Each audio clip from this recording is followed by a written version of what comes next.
Our next speaker is Dr. Rohit Parkash sir. He's going to talk about newer tools, techniques to optimize and eliminate PRESBY and cataract surgery. Over to you, sir. Thank you, Dr. Reena and Dr. Nitya, for this opportunity. So I'll be taking up newer tools, techniques to optimize and eliminate breast myopia and cataract surgery. Well, this is Harold Ridley, and this was the first, the surgery notes, lenticular graft he had called. And let's see how far we have come. So that's what the beauty of science is. So expectations, whenever now the patients talk about cataract surgery, is more of a refractive cataract surgery. And that is the basic problem with the basic challenge which we have. And the patients, they want independence from spectacles whatsoever. So basically the problem is that they are comparing it with the refractive surgery. So this we have to make it, keep it in mind. So we have to give realistic expectations, as Dr. Reena said. We have to under-promise, over-deliver. That era may end, but then it's all boils down to your biometry. So what is the need for presbyopia correction? Because the expectations have increased and the number of patients using intermediate and near vision has increased with all these mobile phones and everything coming into being. So what are the limitations in hitting zero? There can be biometry limitations, unassociated undiagnosed pathology. Cataract surgery is considered as a refractive surgery and compared to a refractive surgery.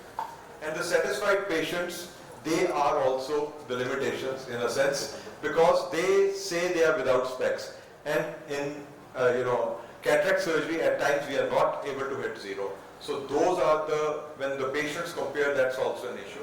So mature cataract can cause all these problems of non-precise complications with associated posterior segment pathology, and if by any means the patient happens to have a lazy eye. So biometry optical is the thing which definitely goes a long way in having accuracy of IOL formulas. When it comes to anything between 16 to 24, then practically lots and lots of formulas work. And you can use the ES, IOL calculator where you can use those multiple formulas and zero down to the best which you want to use. Well, the issues are when we have high myopia. And in these high myopia patients, in eyes with axial lengths of 28 millimeters or greater, the newer formulas should be used as a tool for yielding the lowest median absolute error. And in these, the newer tools, newer formulas would be the EVO, the Kane, the Olsen, and the Barrett Universal tool. So here also you can use this ES IOL calculator. When in patients where the axial length is less than 22 millimeters, it has been seen that the EVO2 formula and Kane formula along with older Hofford Q formula scores over even the the Barrett formula which we are using nowadays. So herein you can always punch and use the ECR press IOL calculator and have the best whatever you can for the patient. So percentage of patients having astigmatism, as was being discussed. So nearly 35 to 40% of the cataract patients have astigmatism of more than one diopter, and 19 to 22% have astigmatism in one study of more than one, or equal or more than 1.5 diameter. Now the idea is, in all these patients, toric IOLs do need to be used or not. Well, let's see, the newer tools would include, the seamless marking with Callisto or the Varia or whatever is available with you. That helps because this gives better precision. So this is the way I'm going to use this Callisto to my advantage and help create a situation wherein the IOL can be easily realigned according to the toric calculations. Now let's see this patient. This patient has 0.24 astigmatism against the rule. And in these patients, the basic formula which we are using is that we punch all these patients into the toric IOL calculators. And when we punched it, and we find that even with 0.24, we were able to use a toric IOL in these patients. So in against the rule patients, a 0.5 also or less also, because posterior astigmatism also comes into play. So in these patients and with the moving towards the against against the rule. You should use even for a lower, astigmatic correction when it happens to be against the rule. Optical alignment measurement is also very important.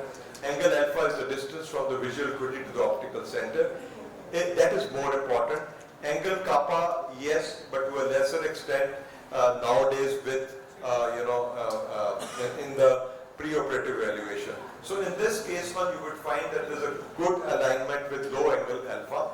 And so this is a patient who is a good candidate for multifocal IOL. Angle alpha is around is less than 0.1 or so. Whereas in this patient, there is an extremely high angle alpha. So this is a poor candidate for multifocal IOL, with this being as high as 0.7. So next important thing which you have to bear in mind is that you have to separate the cornea from the lens aberration. So this is a very important step which should be borne in mind, because at times if there are corneal aberrations and lens aberrations also, you can mix up and create a situation where the premium IOL patient is not happy. Here the DLI score was 4.76. The vision was practically good. With everything okay, a premium intraocular lens could, or a presbyopic intraocular lens could have been tried. You can see here it is 4.76. Here the patient says, has my LASIK worn off? Well, it was an early cataract, and that solves the problem. Another important thing which you have to bear in mind is, the tool is, you have to see the scotopic pupil size. Here you would find that with this scotopic pupil as 5.90, there were quite a few aberrations. So this is not something which we should definitely try to avoid when using a presbyopic IOL.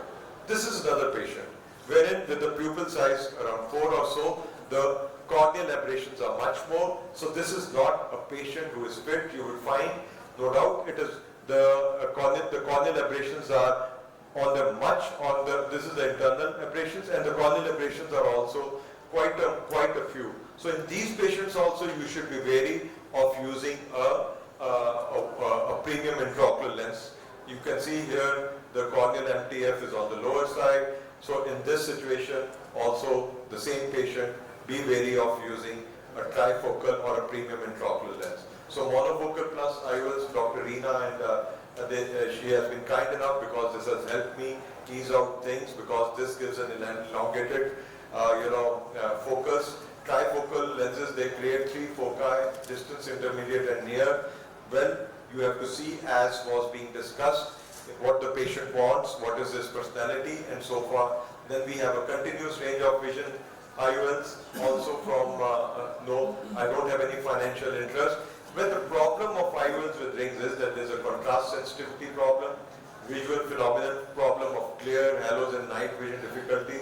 No doubt there is neuroadaptation also, so that you have to explain to the patient.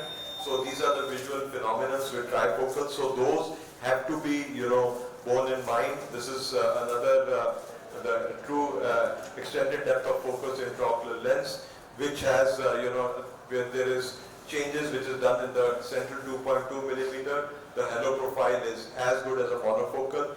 Well, cataract surgery, all said and done, is not a refractive surgery. You have to be selective. It is still evolving. The tools have to be used to your advantage. As Dr. Haripriya was saying, if you are very clear with your selection of patients with using all the tools, you can have the least number of dissatisfied patients. Thank you very much for your kind attention. Thank you very much, Dr. Rohit. It was really very elaborative, and you explained each and everything where the tools are concerned, and I think really if we need to evolve is giving good results to our patients. I think we are more and more dependent on these tools to tell us which is the right first patient and which is the patient who may have a problem in the future. I think basically in our practice, what we do is, other than the IMAX and the impress, in all other patients we are very choosy. We do everything, and if the patient's eye happens, if the wires are not clear, we wait for the patient, we let things normalize, and then we go ahead. Because that is, and you have to, you have to we usually use eye trace, and we show to the patient that in your case, your eye is not fit for a premium IOL. because there are surgeons around who use trifocals in practically almost everywhere. Correct. Because they say that we tell the patient that it always takes time for you to adjust. Yeah. And they tell the patient, you talk to me after 4 months, 5 months. And usually because of neuroadaptations, quite a few, agree to it and they really adapt to it. But then mine is a conservative sort of. I think better to be conservative because, I think so. absolutely, absolutely. And I think the other important thing is that every patient whose biometry we are doing, we should put them through the toric calculator. Absolutely. Because sometimes there are these, especially with the posterior astigmatism, posterior curve, you really need to know exactly what kind of, whether the patient will be a forgiving patient if done only a monofocal and not a toric. Absolutely, absolutely. So we are very aggressive with torics.